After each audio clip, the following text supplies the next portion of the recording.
वंदे मातरम साथियों। राजस्थान की इतिहास के टेस्ट का सॉल्यूशन देखेंगे और राजस्थान इतिहास और कला संस्कृति का जो टेस्ट था हमारा, इसमें कुल 100 प्रश्न दिए गए थे और इन 100 में से अभी की क्लास में हम पहले 50 क्वेश्चन देखेंगे और 51 से 100 नेक्स्ट क्लास में देखेंगे। तो पहले अपने बात करते हैं क्वेश्चन वाइज।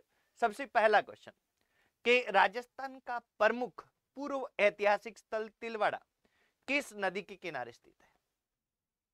अब देखिए, तिलवाड़ा है, ये क्या है? पूर्व ऐतिहासिक स्थल है और ये मध्य पाषाण कालीन स्थल भी है, क्योंकि हमारे सिलेबस में क्या है, मध्य पाषाण कालीन स्थल है।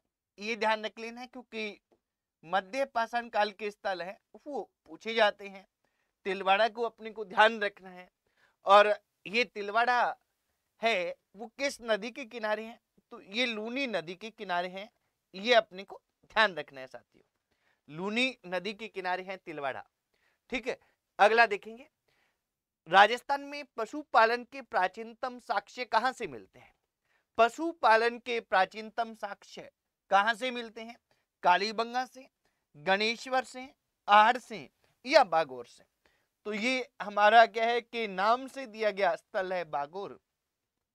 और ये अपने को ध्यान रखना है साथियों कि यह भारत में स्थित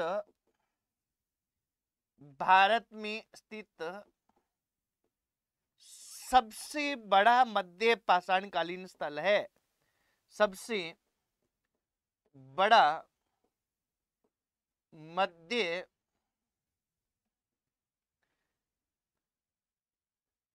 पाषाणकालीन स्थल है। सबसे बड़ा मध्य पाषाणकालीन स्थल है।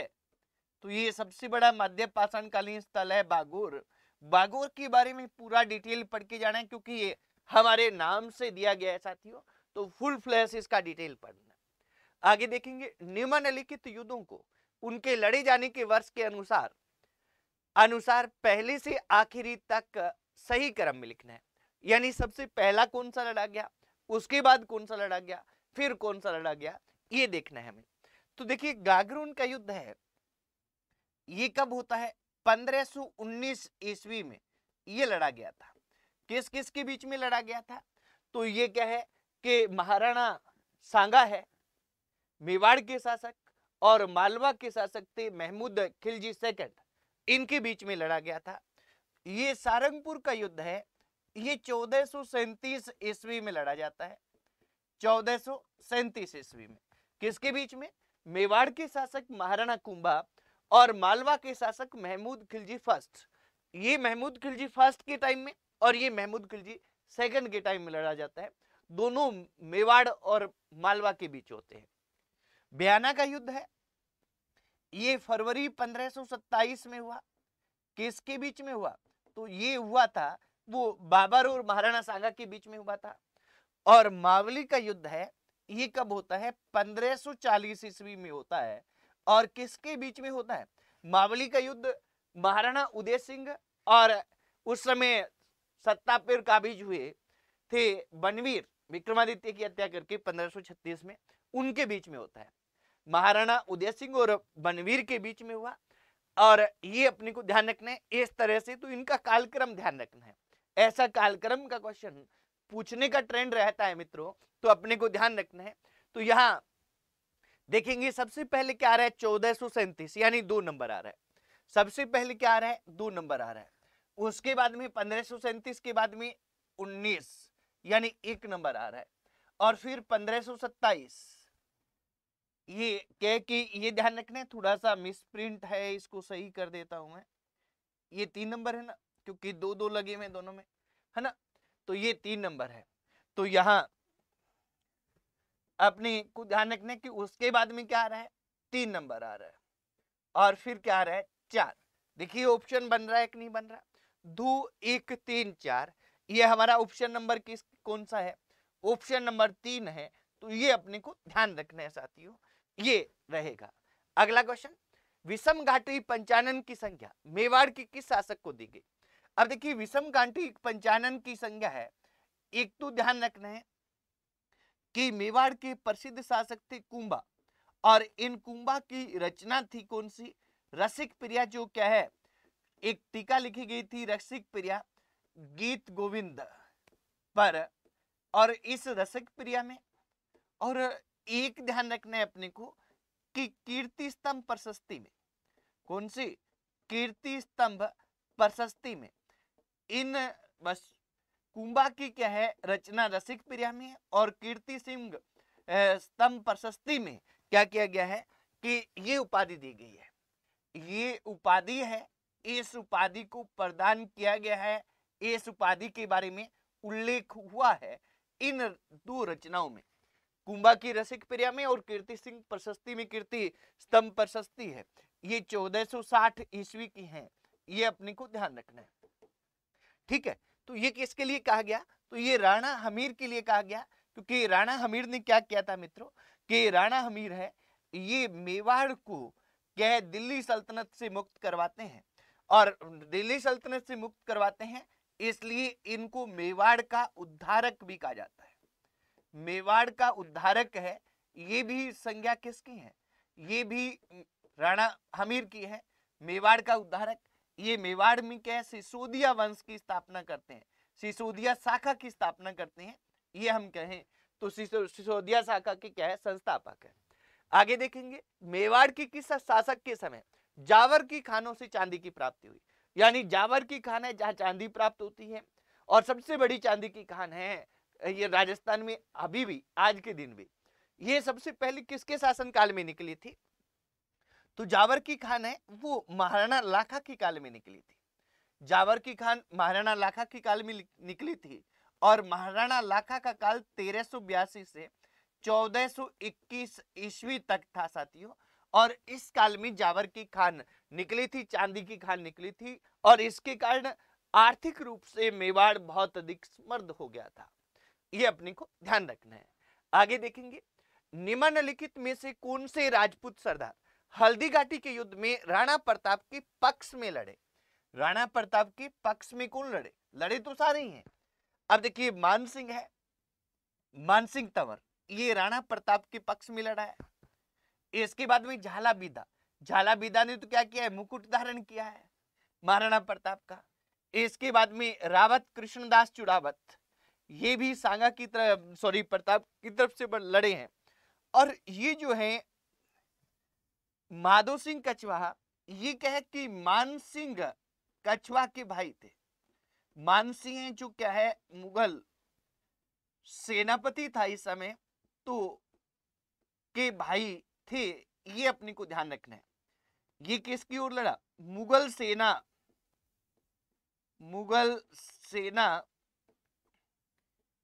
के पक्ष में लड़े, पक्ष में लड़े, या कह दे महाराणा प्रताप के विपक्ष में लड़े, क्योंकि मुगलों और प्रताप के बीच में ये युद्ध हुआ था। तो ये 4 नंबर नहीं है, बाकी सारे के सारे हैं। ऐसे क्वेश्चन लगातार पूछे जा रहे हैं। महाराणा प्रताप हमारे सिलेबस में है, इसलिए अपने को ये हल्दी घाटी युद्ध विशेषकर ध्यान रखना है, और इस समय लड़ने वाले वीरों की भी एक सूची आपके पास होनी चाहिए साथियों। ठीक है, अगला देखेंगे मित्रों, महाराणा प्रताप के पास अकबर द्वारा विभिन्न मुगल अधिकारियों के नेतृत्व में भेजे गए शिष्टमंडल को काल कर्मानुसार व्यवस्थित कीजिए। सबसे पहले आप देखिए महाराणा प्रताप, अकबर ने सबसे पहले किसको भेजा? जलाल खां को भेजा है। जलाल खां कोर्ची था। इस जलाल खां कोर्ची को कब भेजा? ये भेजा था इन्होंने दिसंबर 1572 में, दिसंबर 1572 में भेजा। उसके बाद किसको भेजा? मानसिंह को भेजा। मानसिंह को कब भेजा है? मानसिंह को भेजा था, वो भेजा था जून 1573 में। फिर मानसिंह के पिता को भेजा। मानसिंह के पिता कौन थे? भगवंत दास थे, और भगवंत दास को भेजा है, कब भेजा है? सितंबर 1573 में। और इसके बाद में लास्ट में उन्होंने भेजा था, वो भेजा था टोडरमल को और टोडरमल अकबर का वित्त मंत्री भी था और बड़ा वाकपटु था। इस कारण उन्हें लगा कि टोडरमल है वो इनको अपने अधीन ले आएगा प्रताप को, पर ला नहीं पाए। ये 4 दूत हैं, ये 4 दूत भेजे थे अकबर ने प्रताप के पास, पर जब प्रताप ने अधीनता नहीं स्वीकार की, फिर चढ़ाई की और उसके बाद हल्दी घाटी का युद्ध होता है। तो यहाँ क्या है कि अपने सबसे पहले क्या आएंगे, जलाल खां कोर्ची, यानी क्या आएगा 4 नंबर सबसे पहले आएगा, 4 नंबर सबसे पहले। उनके बाद भी 2 नंबर पे मानसिंह, तो यहाँ क्या है 2 है मानसिंह। फिर 3 नंबर पे भगवंत दास, यानी भगवंत दास यहाँ क्या लिखा हुआ है 1 नंबर पे लिखा हुआ है, ठीक है। और टोडरमल लास्ट है यानी 3 नंबर पे। तो 4 2 1 3, 4 2 1 3 हमारा ऑप्शन बन रहा है कौन सा मित्रों, ये ऑप्शन बन रहा है हमारा 3 नंबर। ये अपने को ध्यान रख लेना है, ये इस तरह से गए थे। आगे देखेंगे, अकबर की चित्तौड़गढ़ विजय के उपरांत मेवाड़ में मुगल शासकों ने कौन से सिक्के चलाए। अब देखिए अकबर जो है, ये अकबर की चित्तौड़गढ़ विजय कब होती है, अकबर की चित्तौड़गढ़ विजय होती है वो 1568 ईस्वी में होती है, जब चित्तौड़गढ़ का तीसरा साका होता है। और इस तीसरे साके के समय क्या होता है, अकबर की चित्तौड़गढ़ पर विजय होती है। और यहाँ क्या है कि इन्होंने सिक्के कौन से चलाए थे, रूपक चलाया था, दिनार चलाया था या सिक्का एलची। मेवाड़ में जो मुगलों ने सिक्के चलाए थे वो सिक्का एलची के नाम से जाने जाते थे, सिक्का एलची के नाम से जाने जाते थे, ये ध्यान रखना है। हल्दी घाटी के युद्ध की विस्तृत जानकारी अब्दुल कादिर बदायूनी ने किस ग्रंथ में दी थी। अब देखिए अब्दुल कादिर बदायूनी है, ये बदायूनी क्या था, ये हल्दी घाटी युद्ध में प्रत्यक्षदर्शी था। बदायूनी पर क्वेश्चन आते हैं साथियों, ये अपने को ध्यान रख लेना है, इनके बारे में एक एक बात हमें लिख लेनी है। एक तो हल्दी घाटी युद्ध का प्रत्यक्षदर्शी, हल्दी घाटी युद्ध का प्रत्यक्षदर्शी था, यानी इसने क्या किया, हल्दी घाटी युद्ध के समय ये उपस्थित रहा। इसने सबसे एक बार क्वेश्चन आया, ये राजपूतों के खून से अपनी दाढ़ी को रंगा था, राजपूतों के खून से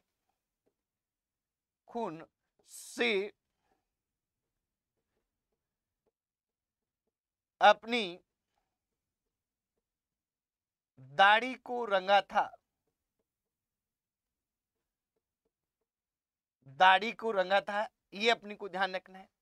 और इसने हल्दी घाटी युद्ध को क्या कहा, हल्दी घाटी युद्ध को गोगुंदा का युद्ध कहा था, हल्दी घाटी के युद्ध को गोगुंदा का युद्ध को गोगुंदा का युद्ध कहा, ये अपने को ध्यान रख लेना है। अब इन्होंने गोगुंदा का युद्ध कहा था, ये ध्यान रख लेंगे। अब यहां क्या है, युद्ध कहा था, इस पे गौर करेंगे, ये अपने को ध्यान रख लेना है।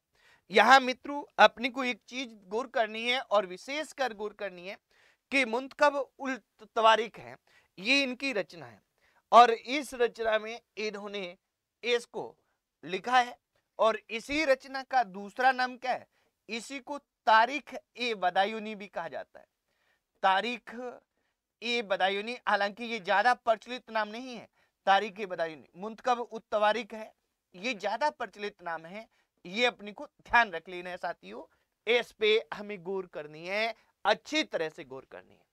आगे देखेंगे, निम्नलिखित मारवाड़ के शासकों में किसे मारवाड़ का प्रताप भी कहा जाता है। मारवाड़ का प्रताप या प्रताप का अग्रगामी, मारवाड़ का प्रताप, एक तो ये ध्यान रखना है, प्रताप का अग्रगामी भी कहते हैं इसे, प्रताप का अग्रगामी भी इनको कहा जाता है। और विश्वेश्वर नाथ रेऊ ने इन्हें भूला बिसरा शासक भी कहा है, भूला बिसरा शासक है ये विश्वेश्वर नाथ रेऊ ने कहा था, तो ये भी अपने ध्यान रखना है। ये किसको कहा गया है, ये रावचंद्र सिंह को कहा गया है। और यहां ध्यान रखना है साथियों कि रावचंद्र सिंह हमारे नाम से हैं, तो इनको विशेष गौर कीजिएगा। और ये राजस्थान के पहले शासक थे जिन्होंने सुरक्षा के लिए क्या है, पहाड़ियों और क्या है जंगलों को चुना। किसकी बजाय? पहाड़ियों और जंगलों को चुना। किसके बजाय? दुर्गों की बजाय। दुर्गों में रहने के बजाय पहाड़ियों और जंगलों को इन्होंने सुरक्षा के लिए चुना था। ये भी ध्यान रख लेंगे। शेरशाह सूरी के आक्रमण के समय मारवाड़ का शासक कौन था? शेरशाह सूरी है, ये आक्रमण करते हैं। शेरशाह सूरी ने आक्रमण कब किया है? आक्रमण शेरशाह सूरी ने 1544 ईस्वी में किया है। और कौन सा युद्ध होता है? गिरी सामेल का युद्ध होता है। और ये गिरी सामेल का युद्ध है साथियों। इसमें सामेल का युद्ध मालदीव के प्रसिद्ध सेनापति थे। गिरी सामेल का युद्ध होता है। जेता और कुंपा मारे जाते हैं। जेता और कुंपा मारे जाते हैं। इस युद्ध के बाद शेरशाह कहता है कि मैं मुट्ठी भर बाजरे के लिए हिंदुस्तान की बादशाह खो देता। और ये ध्यान रखना है, मुट्ठी भर बाजरे के लिए हिंदुस्तान की बादशाह खो देता। ये हमें कहां से मिलता है? ये फरिश्ता की रचना है, तारीख ए फरिश्ता। फरिश्ता की रचना है तारीख ए फरिश्ता। उसमें फरिश्ता ने उल्लेख किया है कि इस युद्ध की विजय के बाद में क्या है कि ये शेरशाह सूरी है, ये कहते हैं। ये अपने को ध्यान रख लेना है। तो इस समय शासक कौन था? मारवाड़ का शासक था मालदेव। मालदेव शासक था। 1564 में चंद्रसेन के कौन से भाई ने अकबर के दरबार में उपस्थित होकर चंद्रसेन के विरुद्ध सहायता मांगी थी? तो ये था राम सिंह। अब देखिए ये ध्यान रखना है साथियों कि राम सिंह के साथ में, राम सिंह सबसे बड़ा था, ये तीसरे नंबर का था, पर मालदेव ने अपना उत्तराधिकारी इसको घोषित कर दिया। राम सिंह पाली में रहता था। तो यह नाडोल का युद्ध हुआ था। कौन सा युद्ध हुआ था? नाडोल का युद्ध। किसके बीच में? नाडोल का युद्ध होता है, ये उदय सिंह और राम सिंह के बीच में होता है। किसके बीच में हुआ है? उदय सिंह और राम सिंह के बीच में हुआ है। और इसमें कौन जीत जाता है? इसमें जीत जाता है वो उदय सिंह जीत जाता है।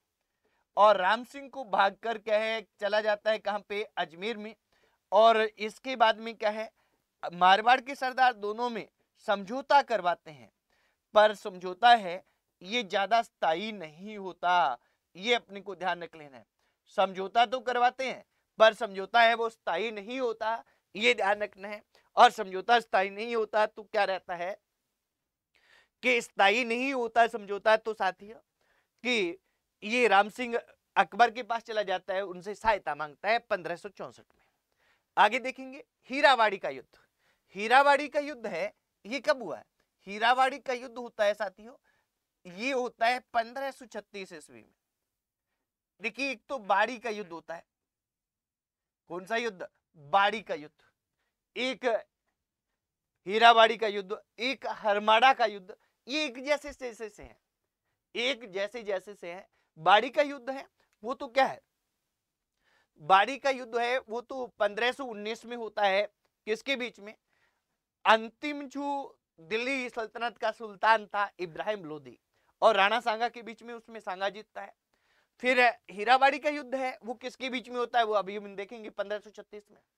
और जो हरमाड़ा का युद्ध होता है 1557 में होता है, महाराणा उदय सिंह और क्या है कि अजमेर के मुगल सरदार के बीच में होता है। हीरावाड़ी का युद्ध है ये मालदीव और नागौर के दौलत खां के बीच में होता है, 1536 में होता है। और ये ध्यान रखना है कि इस में विजेता जो था वो मालदेव था। मालदेव को क्या कहा जाता है? 52 युद्धों का विजेता कहा जाता है। 52 युद्धों का विजेता किसको कहते हैं? मालदेव को कहते हैं। और ये ध्यान रखना है कि इसमें जीता कौन था? मालदेव जीता था हीरावाड़ी के युद्ध में। आगे देखेंगे बीकानेर के शासक राय सिंह का शासनकाल था। बीकानेर के शासक राय सिंह है, इन्हें क्या है, इन राय सिंह को मुंशी जो देवी प्रसाद थे, कौन थे? मुंशी देवी प्रसाद है। इन मुंशी देवी प्रसाद ने इनकी दानशीलता के कारण इनको क्या कहा है? राजपुताने का करण कहा है। राजपुताने का करण है, ये किसको कहा गया है? ये कहा गया है वो राय सिंह को कहा गया है। और किसके द्वारा कहा गया है? तो मुंशी देवी प्रसाद द्वारा कहा गया है। इनका जो शासनकाल था वो 1574 ईस्वी से लेकर और 1612 ईस्वी तक था। ये अपने को ध्यान रखना है साथियों। आगे देखेंगे मतीरे की राड़ किस वर्ष हुई। अब देखिए मतीरे की राड़ ये इतिहास की प्रसिद्ध घटना है, किनके बीच में होती है, तो ये बीकानेर, ये मतीरे की राड़ है, ये बीकानेर वर्सेज किसके बीच में होती है, नागौर। नागौर की शासक थी अमर सिंह राठौड़, वहां अमर सिंह राठौड़ और बीकानेर के शासक थी करण सिंह, इनकी सेनाओं के बीच में हुई। करण सिंह और अमर सिंह राठौड़ है नागौर के, इनकी सेनाओं के बीच में हुई, ये अपने को ध्यान रखना है। और इसका जो रिजल्ट रहा, इसमें जीता वो कौन जीता, उसमें बीकानेर के शासक जीते थे करण सिंह, ये भी ध्यान रख लेंगे साथियों, करण सिंह जीते हैं। और यहाँ विशेष बात क्या ध्यान रखनी है कि ये केवल एक मतीरे के लिए हुई थी। अपनी गैग जब डिटेल क्लासेस देखते हैं तब हम देखते हैं कि बीकानेर का सिलवा गांव था और जाखड़िया गांव था नागौर का, दोनों सीमा पे थे। और सिलवा गांव में एक खेत पड़ता था, उसमें बेल लगी थी मतीरे की, और वो क्या है कि चलकर यानी जैसे जैसे बड़ी हुई बढ़कर वो दूसरे गांव की सीमा में चली गई जाखड़िया में, और वहां पे मतीरा लग गया। उस मतीरे को लेकर विवाद हुआ दो किसानों के बीच में, जो जिसके खेत में बेल थी वो बोला मेरे खेत की बेल है, मेरा मतीरा है, और जिसके खेत में वो लगा था तो वो बोला कि चूंकि मेरे खेत में लगा इसलिए मेरा है। इसी बात को लेकर क्या है कि दोनों के बीच में झगड़ा हो गया और हजारों सैनिक मारे गए। इस कारण इतिहास में ये घटना क्या है, मतीरे की राड़ के नाम से प्रसिद्ध है। और कब होती है, 1644 ईस्वी में होती है। कब होती है, 1644 ईस्वी में ये मतीरे की राड़ हुई है मित्रों। आगे देखेंगे बीकानेर का पहला शासक जिसने अकबर की अधीनता स्वीकार की। अकबर की अधीनता स्वीकार करने वाला क्या है, राव कल्याणमल था।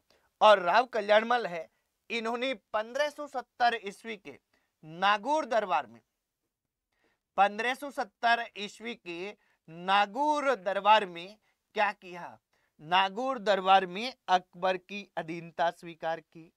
नागौर दरबार में मुगलों की अधीनता स्वीकार की या अकबर की अधीनता स्वीकार की, मुगलों की अधीनता स्वीकार की। ये अपने को ध्यान रख लेना है साथियों, अधीनता स्वीकार की, तो इस पर गौर करेंगे, ये अपने ध्यान रखेंगे और अच्छी तरह से ध्यान रखेंगे मित्रों। ठीक है, अगला देखेंगे जहांगीर ने मुगल बादशाह बनने के बाद में किस राजपूत शासक के मनसब को कम कर दिया था।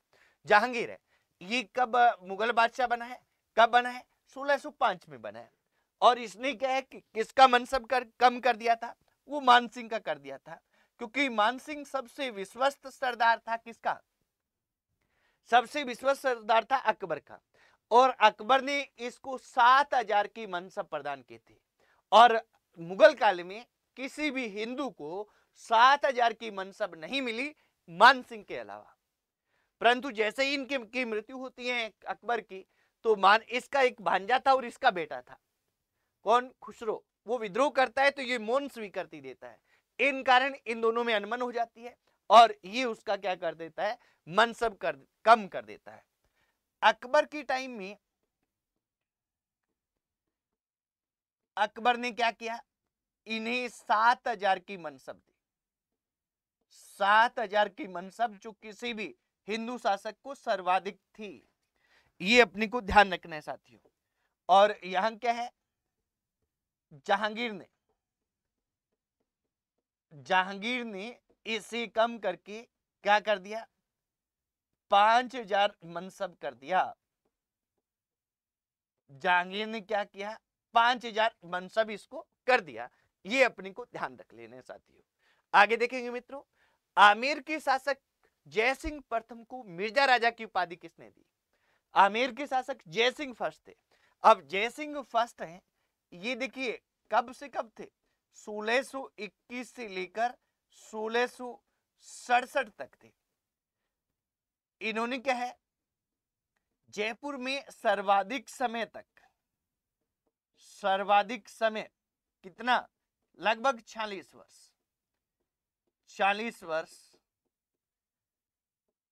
तक शासन किया। सबसे अधिक शासन किया किसने, मिर्जा राजा फर्स्ट ने। और ये क्या है, समकालीन मुगल बादशाह इनके समकालीन मुगल बादशाह, तो इनके समकालीन मुगल बादशाह भी पूछे जाते हैं। ध्यान रखेंगे 3 थे। सबसे पहले जब ये राजा बनते हैं 1621 में, तब जहांगीर है 1621 से 27 तक, फिर शाहजहां है 58 तक, 1658 तक, और शाहजहां के बाद में 1658 के बाद बनते हैं औरंगजेब। इन 3 मुगल बादशाहों के क्या है, ये समकालीन थे, ये ध्यान रख लेना है। और इनको मिर्जा की उपाधि दी, ये दी थी शाहजहां ने। मिर्जा की उपाधि किसने दी थी? शाहजहां ने दी थी। और कब दी थी? तो ये ध्यान रखना है कि 1638 ईस्वी में ये उपाधि है, ये उपाधि दी गई थी। 1638 ईस्वी में मिर्जा राजा की उपाधि इनको प्रदान की गई थी, ये ध्यान रख लेना है मित्रों। आगे देखेंगे, कछवा वंश के अभिलिखित शासकों में काल क्रमानुसार व्यवस्थित कीजिए। अब देखिए, भगवंत सिंह सबसे पहले हुए, इनमें भगवान दास है, भगवंत सिंह है, ये 1574 से लेकर 1589 तक रहे। इनके बाद में इनके बेटे मानसिंह फर्स्ट बनते हैं, 1589 से 1614 तक रहते हैं। इनके बाद में भाव सिंह बनते हैं, 1614 से 1621 तक रहते हैं। इनके बाद में जय सिंह फर्स्ट का तो हमें देखा ही है पहले कि 1621 से 1667 तक रहते हैं। यानी ये 4 क्रमबद्ध राजा ही दिए गए हैं लगातार, 1 2 3 4 काल कर्मानुसार। सबसे पहले कौन है? भगवान दास है, 1 2 3 4 इसका उत्तर रहेगा मित्रों। आगे देखते हैं साथियों, रणथंबोर के निम्नलिखित में से किस चौहान नरेश के सेनापति ने झाई के निकट जलालुद्दीन खिलजी को हराया था?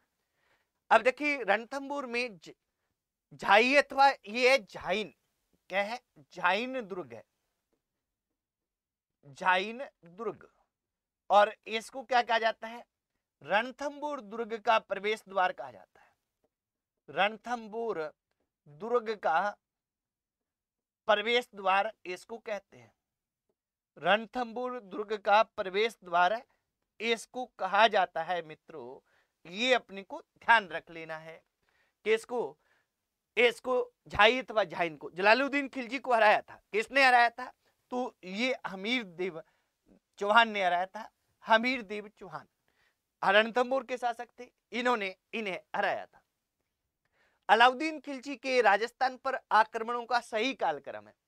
अलाउद्दीन खिलजी है, इन्होंने क्या है, सबसे अधिक साके हमारे यहाँ करवाए, सबसे अधिक साके करवाए हैं। इन्होंने चित्तौड़गढ़ पर आक्रमण किया था कब? 1311 ईस्वी में, सॉरी जालोर पर आक्रमण। चित्तौड़गढ़ पर इन्होंने आक्रमण कब किया था? 1303 ईस्वी में। और इन्होंने रणथंबोर पर आक्रमण कब किया था?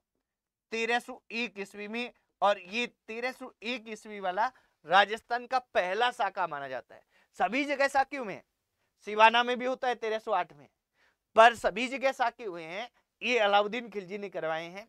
राजस्थान का पहला साका है वो रणथंबोर का साका माना जाता है, वो भी अलाउद्दीन खिलजी ने। तो यहाँ क्या हो जाएगा? 3-2-1, 3-2-1 ये हमारा क्या हो जाएगा साथियों? उत्तर हो जाएगा। ये अपने को ध्यान रख लेना है। निम्न में से कौन से शासक ने अकबर से वैवाहिक संबंध स्थापित नहीं किए?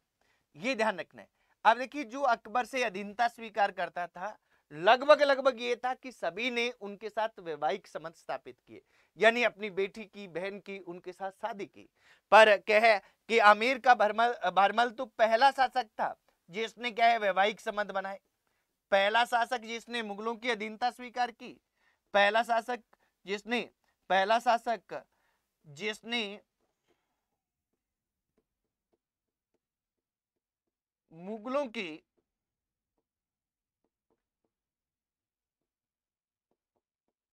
अधीनता स्वीकार की,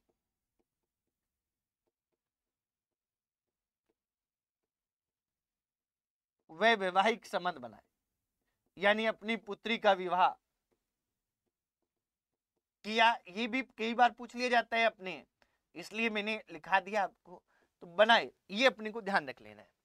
जैसलमेर के हरराय ने क्या किया, जैसलमेर के रावल थे हरराय, ये क्या है कि 1570 के नागौर दरबार में आते हैं, अधीनता स्वीकार करते हैं, पुत्री का विवाह करते हैं। बीकानेर के कल्याणमल भी 1570 के नागौर दरबार में आते हैं। बारमल है ये पहले ही कहे कि 1562 में ही क्या करते हैं, अपनी पुत्री का विवाह कर देते हैं। ये रणमल रणथंभौर के क्या थे, राव सुरजन सिंह हाड़ा थे। हालांकि इन्होंने 1569 में अधीनता स्वीकार की है, पर अपनी पुत्री का विवाह नहीं किया, ये ध्यान रख लेना है। रणथंभौर के शासक हमीरदेव द्वारा किस मंगोल नेता को शरण देने पर अलाउद्दीन खिलजी ने रणथंभौर पर आक्रमण किया था, तो ये था मोहम्मद शाह। मोहम्मद शाह के बारे में ये कहावत दो कारण बताए जाते हैं। एक तो ये गुजरात अभियान पे क्या है, अलाउद्दीन खिलजी की सेना गई थी तो वहां से लूटा हुआ धन लेकर भागा था, एक तो ये कहा जाता है। दूसरे कुछ इतिहासकार ये मानते हैं कि अलाउद्दीन खिलजी की मराठी रानी थी चिमन्ना, और इससे मोहम्मद शाह प्रेम करने लग गया था, और जिसका पता अलाउद्दीन को चल गया, उसके बाद ये भागकर इसने शरण ली थी किसके पास, हमीरदेव के पास। और हमीरदेव से जब वापस मांगा अलाउद्दीन ने, तो उन्होंने देने से इनकार कर दिया। इस कारण क्या होता है साथियों, इस कारण ये युद्ध होता है। आगे देखेंगे, अलाउद्दीन का सेनानायक जो रणथंभौर अभियान के दौरान मारा गया था, अलाउद्दीन का एक ही सेनानायक था जो नुसरत खां, ये क्या है कि रणथंभौर अभियान के दौरान मारा गया था, और पत्थर के नीचे आने के कारण इसकी मृत्यु हो गई थी। जैसलमेर के भाटी राजवंश की कुलदेवी, ये जैसलमेर के भाटी राजवंश की क्या है, स्वांगिया माता। स्वांग क्या होता है, मुड़े हुए भाले को कहते हैं, जो जैसलमेर के भाटियों का प्रतीक है, स्वांगिया माता। और इसको मूल नाम क्या है, मूल नाम इनका था आवड़ माता। तो ये मूल नाम आवड़ माता है, ये अपने को ध्यान रख लेना है। और ये जो आवड़ माता है, इन आवड़ माता को क्या है, क्या किया है साथियों, आवड़ माता है, इन आवड़ माता को ही स्वांग्या माता कहती है, क्योंकि इनका प्रतीक चिन्ह मुड़ा हुआ भाला है, और मुड़े हुए भाले के कारण स्वामिंग्या माता के नाम से ये प्रसिद्ध है। निम्नलिखित में से 1857 की क्रांति के समय कौन से युद्ध में जोधपुर का पॉलिटिकल एजेंट मेसन मारा गया था।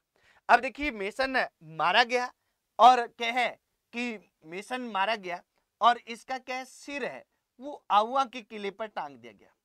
सिर काटकर कहां टांगा गया था, सिर काटकर आउआ के किले पर टांग दिया गया था।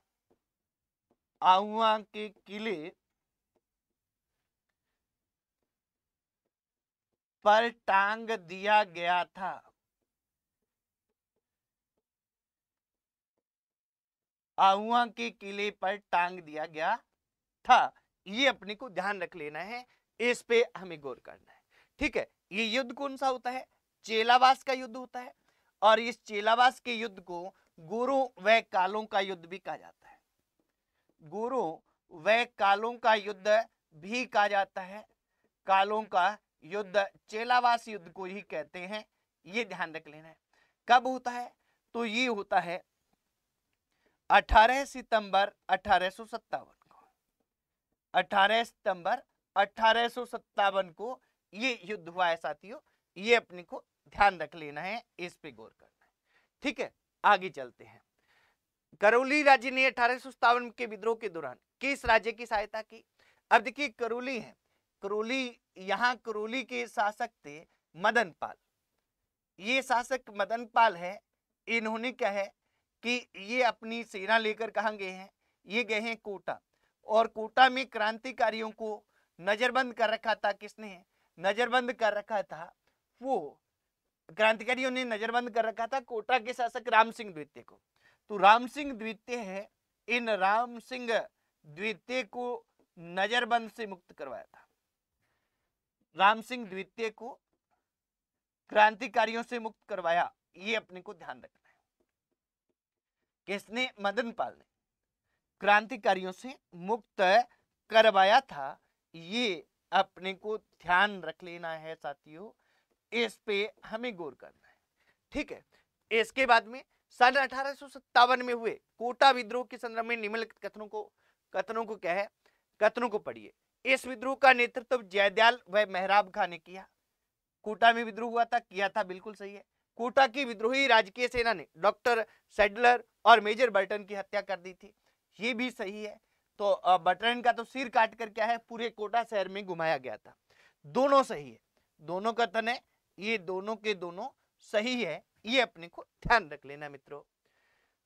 राजस्थान में 1857 की क्रांति के समय रियासत का पॉलिटिकल एजेंट को, सॉरी कौन सी रियासत की बात कर रहे हैं, अब ये 1857 की क्रांति के समय रियासत, यहां अपने सिरोही लिख लो, कुछ भी लिख लो, सिरोही रियासत का कहेंगे तो ही हो पाएगा, अन्यथा की स्थिति में नहीं हो पाएगा। जेडी होल, अगर हम जयपुर लिखेंगे तो ये ईडन हो जाएगा।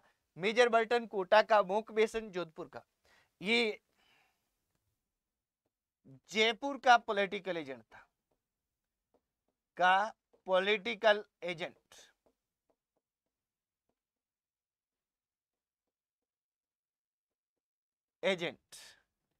मेजर बर्टन का था कोटा का पॉलिटिकल एजेंट। मोक मेसन कहां का था, जोधपुर का पॉलिटिकल एजेंट। अब देखिए यहां क्या है कि 4 तो ये हो ही गए, आपको 6 पॉलिटिकल एजेंट ध्यान रखने हैं। एक उदयपुर का पॉलिटिकल एजेंट कौन था ये बताना है, और एक भरतपुर का पॉलिटिकल एजेंट कौन सा था, भरतपुर का पॉलिटिकल एजेंट कौन सा था। ये पॉलिटिकल एजेंट के नाम पर अगर क्वेश्चन आया ना तो इन 6 में से ही आएगा। तो यहां मेजर सावर्स है, मेजर सावर्स, और यहां कौन है भरतपुर के, मोरिसन है, भरतपुर के हैं मोरिसन। ये अपने को ध्यान रख लेना है साथियों, इस पे गौर करना है। आगे देखेंगे निम्नांकित में से कौन से युद्ध में तांत्या तोपे ने झालावाड़ के राजा पृथ्वी सिंह को पराजित किया था। तो ये कौन सा था, रेलायता का युद्ध था, रेलायता का युद्ध है, इसमें पृथ्वी सिंह को इन्होंने हराया था और झालावाड़ पर अधिकार कर लिया था। टोपे ने झालावाड़ पर अधिकार कर लिया था, कुछ समय के लिए था हालांकि, क्योंकि अंग्रेज इनका पीछा कर रहे थे, अधिकार कर लिया था, ये अपने को ध्यान रख लेना है। तो ये काम इन्होंने किया था रेलायता के युद्ध में। हाँ जी, मोतीलाल तेजावत द्वारा एक ही आंदोलन की शुरुआत कहां से की गई। अब देखिए मोतीलाल तेजावत है, ये एक ही आंदोलन है, ये कब शुरू करते हैं, 1921 ईस्वी में करते हैं, 1921 में किया। और इन्होंने क्या है कि 21 सूत्री मांग पत्र तैयार किया था, मेवाड़ की पुकार, मेवाड़ की पुकार शीर्षक से एक 21 सूत्री मांग पत्र था। ये क्या था, 21 सूत्री मांग पत्र। और इस 21 सूत्री मांग पत्र की जब मांगे पूरी नहीं हुई तो क्या है, मातृकुंडिया चित्तौड़गढ़ से, मातृकुंडिया चित्तौड़गढ़ से क्या है, ये कहां पे है, चित्तौड़गढ़ में है, ये ध्यान रख लेना है साथियों। चित्तौड़गढ़ से ये क्या है कि स्टार्ट किया गया था। मातृकुंडिया को राजस्थान का हरिद्वार भी कहा जाता है। आगे देखेंगे, गुरु गोविंद गुरु ने गोविंद गुरु ने भीलों को संगठित करने के लिए कौन सा संगठन स्थापित किया। ये संगठन स्थापित किया था संप सभा। गोविंद गुरु हैं, संप सभा स्थापित करते हैं। कब करते हैं, 1883 ईस्वी में करते हैं। और कहां पर करते हैं तो ये ध्यान रख लेना है कि सिरोही में इन्होंने इसको स्थापित किया था। कहां पे किया था, सिरोही में किया था। और इसी सभा का अधिवेशन हो रहा था 1913 में मानगढ़ पहाड़ी पर, जिसमें क्या है कि गोलीबारी में 1500 आदिवासी मारे गए थे, जिसको मानगढ़ कांड के नाम से जानते हैं, जिसको राजस्थान का जलियांवाला कांड भी कहा जाता है, वो वहीं इसी सभा का होता है। अप्रैल 1944 में नीम का थाना में आयोजित मीणाओं के सम्मेलन की अध्यक्षता किसने की थी। अप्रैल 1944 में मीणाओं का सम्मेलन हुआ था, कहां पे, नीम का थाना में। इसकी जैन संत थे मुनि मगन सागर, मुनि मगन सागर है वो इसकी अध्यक्षता करते हैं। इसमें मीणा राज्य सुधार समिति का गठन किया गया, जिसके अध्यक्ष पंडित बंशीधर शर्मा को, और जो ये लक्ष्मी नारायण झारवाल है इनको संयुक्त सचिव बनाया गया था उसमें। आगे देखेंगे, किसके नेतृत्व में शेखावाटी में 10,000 जाट महिलाओं, किसके नेतृत्व में शेखावाटी आंदोलन में 10,000 जाट महिलाओं ने भाग लिया। तो ये थी किशोरी देवी। किशोरी देवी क्या है?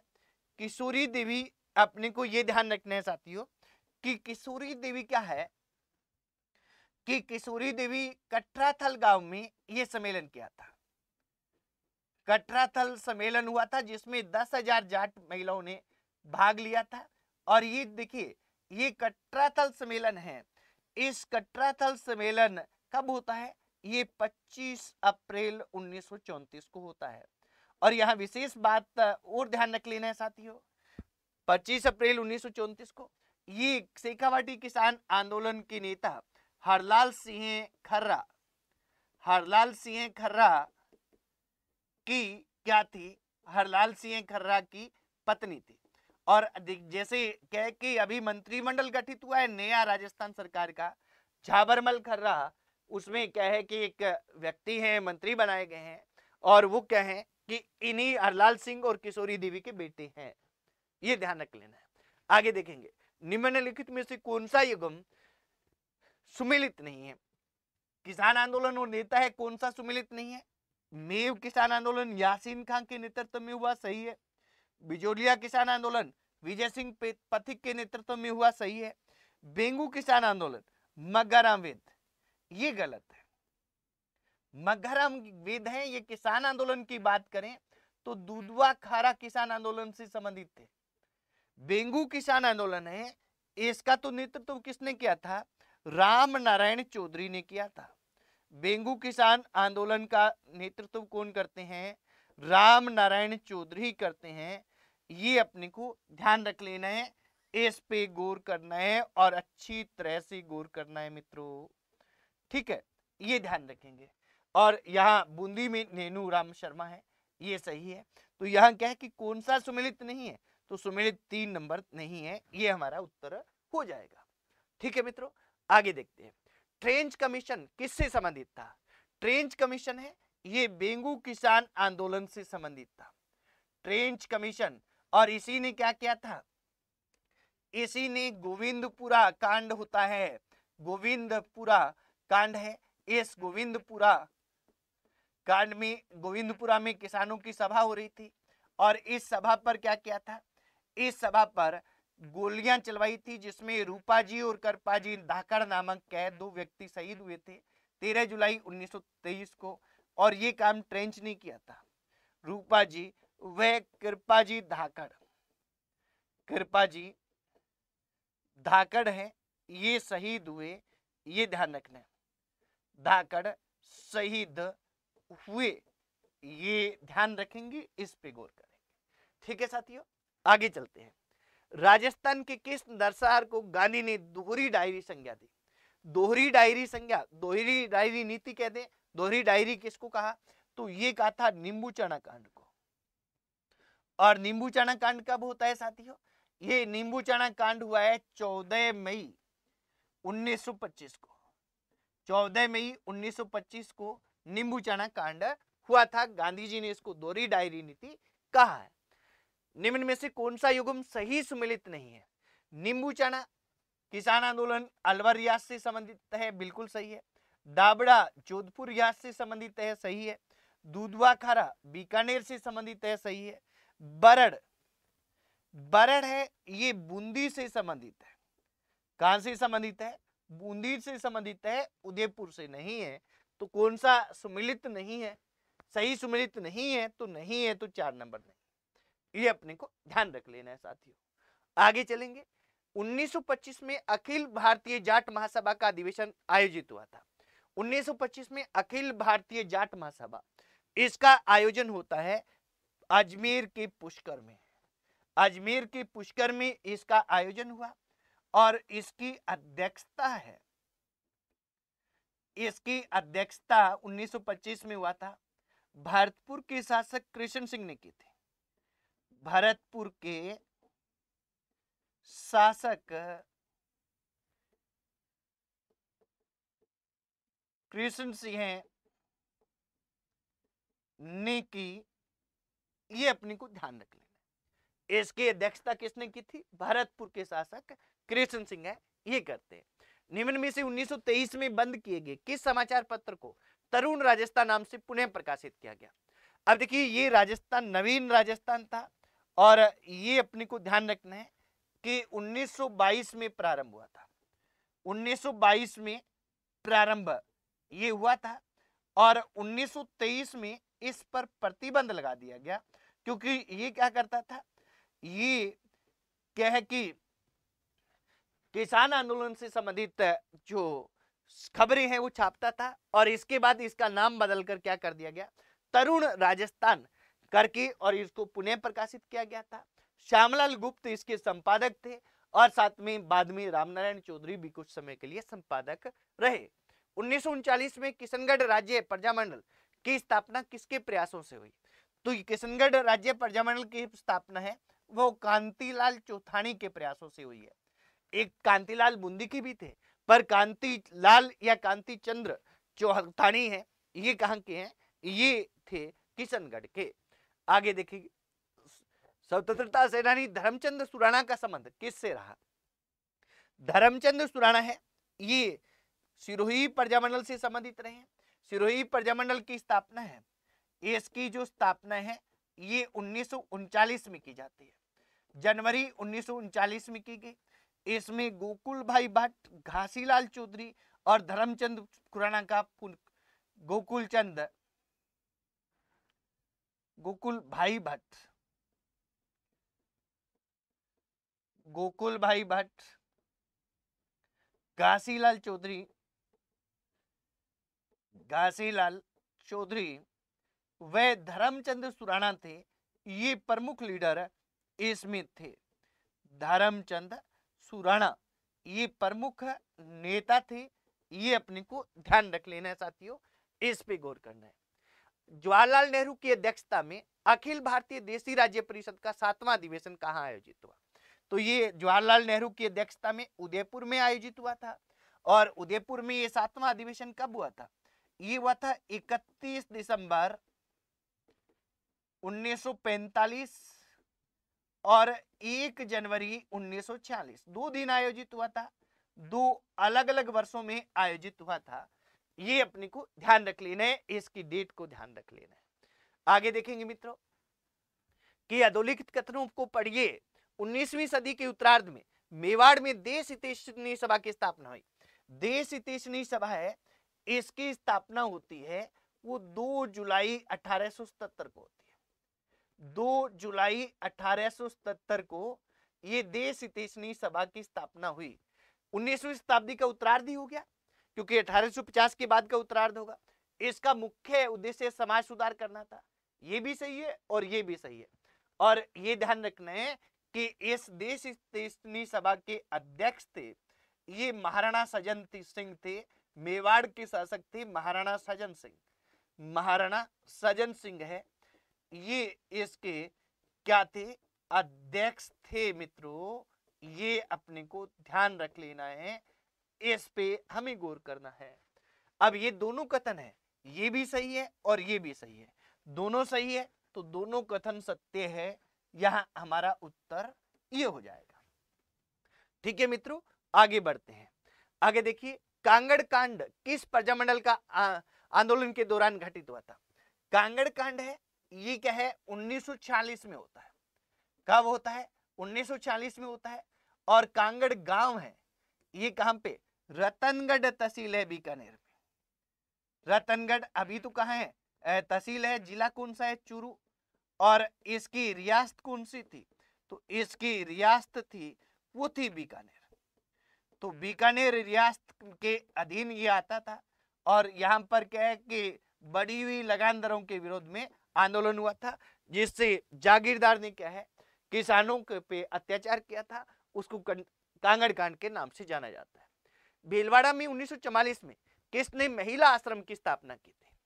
1944 में भीलवाड़ा में महिला आश्रम की स्थापना ये तो करती है नारायणी देवी वर्मा, ये ध्यान रखना है, ये महिलाओं में। रत्ना शास्त्री है, ये वनस्थली विद्यापीठ की स्थापना करती है। वनस्थली विद्यापीठ, इस वनस्थली विद्यापीठ की स्थापना कब हुई है? 1935। ठीक है, टोंक में, ये हम सभी को पता है। शांता त्रिवेदी है, ये राजस्थान महिला परिषद की स्थापना करती है 1947 में। राजस्थान महिला परिषद की स्थापना है ये इनके द्वारा की गई, और कब की गई? 1947 में की गई, ठीक है। और ये कहां पे है? टोंक में। और इन्होंने ये स्थापित किया था, ये कहां पे किया था? ये राजस्थान महिला परिषद ये उदयपुर में स्थापित की थी। अंजना देवी चौधरी है, स्वतंत्रता आंदोलन के दौरान गिरफ्तार होने वाली पहली महिला है। ये अपने देखेंगे आगे कि स्वतंत्रता आंदोलन के दौरान निम्न में से कौन सी महिला जेल नहीं गई? कालीबाई। कालीबाई ये शहीद हो गई थी, इनको जेल नहीं ले जाया जा सका था। कब हुई थी शहीद? ये 21 जून 1947 को शहीद होती हैं, और ये अपने को ध्यान रख लेना है, ये जेल नहीं गई। रतन शास्त्री, अंजना देवी, नारायणी देवी ये सभी गई हैं। आर्थिक सशक्तिकरण ये मोस्ट इंपोर्टेंट है, ध्यान रखिएगा। आर्थिक सशक्तिकरण के बिना राजनीतिक स्वतंत्रता का कोई अर्थ नहीं है। ये किसने कहा था कि आर्थिक सशक्तिकरण है, इसके बिना राजनीतिक स्वतंत्रता का कोई अर्थ नहीं है? ये कहने वाली शांति देवी त्रिवेदी थी। और शांति देवी त्रिवेदी ने हमने देखा है 1947 में क्या किया है? उदयपुर में राजस्थान महिला परिषद की स्थापना की है।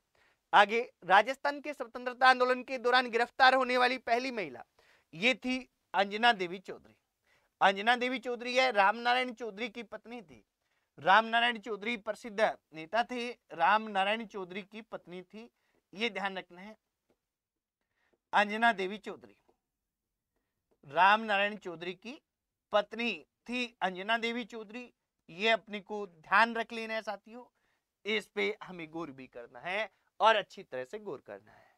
आगे देखेंगे, मेवाड़ प्रजामंडल के किस नेता ने महत्वपूर्ण, किस महिला ने महत्वपूर्ण भूमिका निभाई मेवाड़ प्रजामंडल में?